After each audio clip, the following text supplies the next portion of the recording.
Yo, what's going on, everybody? It is Monday, August 28th. I'm still here in the Big Apple, New York City. Heading back to Cali, though, in a couple of days, and I'm looking forward to going back. It was a nice visit here in New York. It's funny, though, because, I was really wondering how I was going to feel about coming back here. You know, I'm a New Yorker, grew up in New York, been living here in Manhattan for the last 23 years, 24 years, and I was very curious about what my reaction was going to be, and I don't know, I felt no attachment, and I feel really happy to be living in California. Anyway, let's get to what's going on. I'm going to talk about the market in a second. One thing I want to mention, or one thing I want to talk about, is last week's, the whole NVIDIA thing, because I saw an article, a post online, I think it was on Market Watch or one of those websites, talking about what are the lessons to be learned from NVIDIA's blowout earnings and then the stock, falling back down. And I didn't even read the article. I looked at the headline, but here are as far as I'm concerned, there's 3 lessons, important lessons, to be learned from the whole NVIDIA thing. And I'm going to tell you what those are right now. Number 1, never chase after stocks. Never chase after stocks. I'll say it a third time. Never chase after stocks. Okay, that's number 1. Number 2, when you can buy good companies when their stock price falls, you buy them. I mean, I talked about this last week, that a year ago, you could have bought NVIDIA at $150. I bought it at $150. It even went lower than that, okay? You buy good companies when the stock goes down. And we don't know how far it can go down, but you buy it when it goes down, and you average down. And number 3 is never, ever, this is maybe the most important advice, I don't know, never, ever, ever listen to Wall Street or corporate guidance. Okay, they're always wrong. Last year, a year ago, when the stock was at 150, NVIDIA was giving weak guidance, and Wall Street hated the stock. I talked about this in prior videos months ago about JP Morgan, when the stock was at 110 or 105 or something, and everybody on Wall Street hated it. Now the stock is 145. I mean, just don't listen to me. I've been on Wall Street my whole career. It's a bunch of sheep. Don't listen do the opposite. It's not even don't listen, it's just do the opposite. When they tout the stock, when they promote it, get out if you want to do that. Although I always say with good assets, I never sell, I just accumulate. And when they trash it, you go in. Okay, so that's what I want to say about that. Now, the other thing I want to talk about, and there's a big topic here that I'm going to get into, but that's more along the lines of personal behavior, personal mental game, personal management, etc. But the last thing I want to say about the market today is, I told you after Thursday's decline, I said we're probably going to have a rebound. I didn't see that as the top in this cycle. And remember, I'm distinguishing between this cycle, where we're coming into a quarterly tax drain and budget negotiations, and the macro picture, which remains bullish in the big picture, in the longer term. So please don't send me fucking comments saying I flip-flop and blah blah blah. I'm giving you a 2-tier, and for those of you who like longer term investing, which I hope most or all of you do, you could ignore what I'm saying about this short-term cyclical stuff, okay? But anyway, I said that the Thursday decline that was not it. We're coming into this week where, culminating on Friday, where we have a first of the month big transfer, fiscal transfer, it's going to be a positive week. So what happened? On Friday, we recouped something like 250 in the Dow, and then today another 200. So we got it all back. We didn't quite get it all back in the S&P, but this is exactly what I expected to happen. And once again, like, I give you these things on a micro and a macro basis. And like I said in my video last week, I don't even like giving it to you on a micro basis, because I hate to like guide you into that realm. I just don't think it's constructive. Okay, I want you to stay focused. I want you guys to stay focused on the macro, because that's how you're going to build wealth in the long term. That's how you're going to build wealth in the long term. You stay focused on the macro and stay away from that short-term trading stuff. Although, if I see low-hanging fruit in terms of trading opportunities, I'm going to tell you guys. But I hope most of you stay away from it. Not because my advice is bad. I don't think it's bad. I think it speaks for itself. It's very good. But I don't want you to get into that habit. Now, here's the other thing I want to talk about. I'm going to give you right now the most important investment ever. So I want you to listen to this. This is the most important investment ever. And that is the investment in yourself. Okay? It's not about stocks. It's not about real estate. It's not about anything having to do with money or finance. It's the investment into yourself. And what do I mean by that? What I mean by that is self-improvement, self-education, learning, gaining knowledge, increasing your knowledge base, learning how to control yourself behaviorally. If it comes, also included in that would be fitness, physical fitness, taking investment into your body, your physical self. But since this is an investment channel, an economics channel, I'm talking about investment into yourself.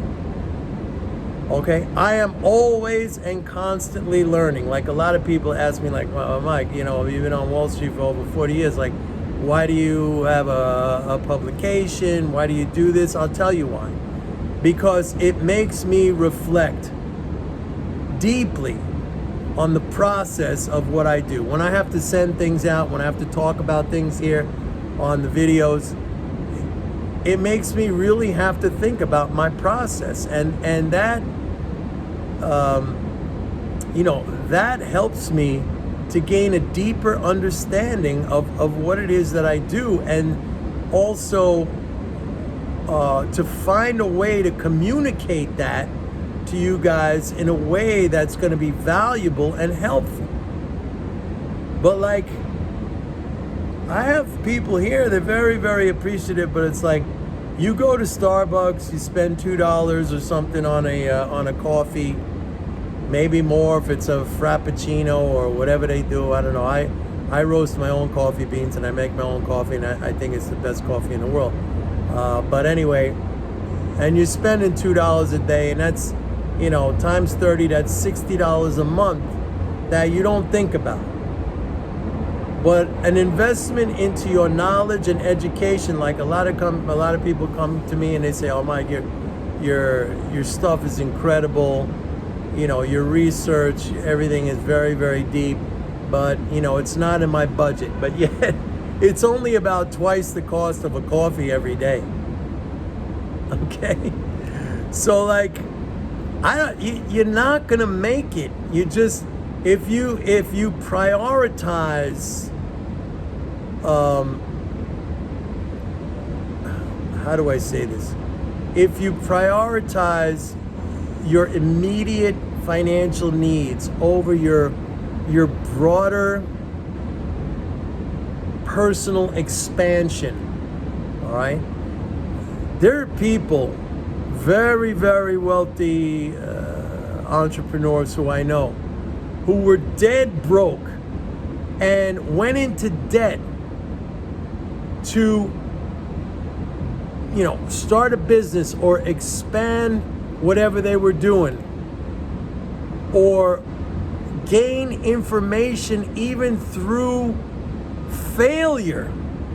Okay, let me repeat that.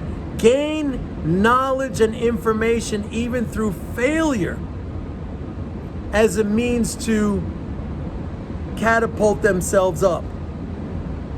That's the only way.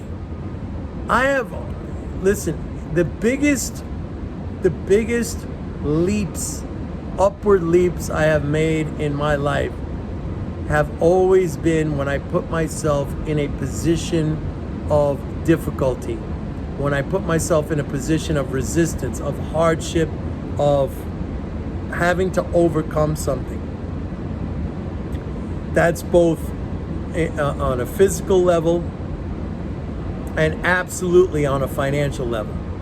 Whenever I really, really jumped up higher, I put myself in a position of financial discomfort. It's the same thing like going to the gym. How do your muscles grow? How does your body become more fit and more toned? You got to put yourself into a situation of physical discomfort, of resistance. All right, this is a universal concept. It applies to everything. And I don't know what else to tell you, but if you are interested in investing, and if your goal, or if you're even thinking about increasing your personal financial situation through, and by the way, I have to say this, and I'm a guy, I've been a member of 4 futures exchanges. Okay, I've been a futures and a derivatives trader for a big portion of my career. There is no better asset class than equities, than the stock market. I just saw a thing today. A buddy of mine sent me a post from Twitter where MasterCard stock is at an all-time record high. Well, no kidding. Guess why? Because interest rate increases, rate hikes, have resulted in a huge increase in MasterCard and other, credit card companies' income because of those rate hikes. So where a lot of people, especially consumers and stuff, they cry about the rate hikes and blah, blah, blah. There's a way you can, if you understand, and this is what I teach, this is what is in my report, this is exactly the things I educate people on, that there's no loss in income from rate hikes.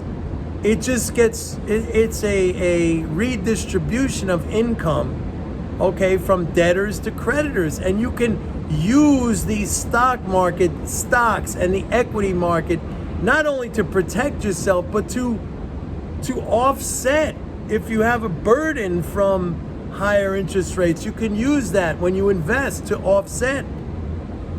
That's where knowledge comes in. Same thing with inflation. I hear all the time people, and yes, I understand it. Don't think it doesn't affect me. If I spend, today I went to get a freaking little ice cream. It was $5. And food is expensive. I understand that, but I use the vehicle of the stock market to offset that. You don't have to be afraid. What's the old saying? Knowledge is power. But you have to educate, and to say I can't afford $125 or $145 because I gotta figure out my finances. You're probably going and spending fucking $2-3 on a Frappuccino every day.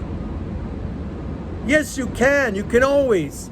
But if your priority is to stay dumb and to, take a little peek at something and, I can do it. You can't do it with this little peek. So a lot of you guys got to just sit down and reflect on yourselves, on your own lives. Where are your priorities? Like, why do you come to me in the first place when it's just like, I want to take a little nibble? And yet you're starving yourself when there's a bounty out there to be had. And then you complain that, I'm hungry. Yeah, you're hungry. Because you're feeding the wrong thing. And you're denying yourself. So it's on you, folks. It's on you. I'm sorry. Nobody gives you this kind of stuff. I'm the only person who gives you this kind of stuff. I'm very honest about this.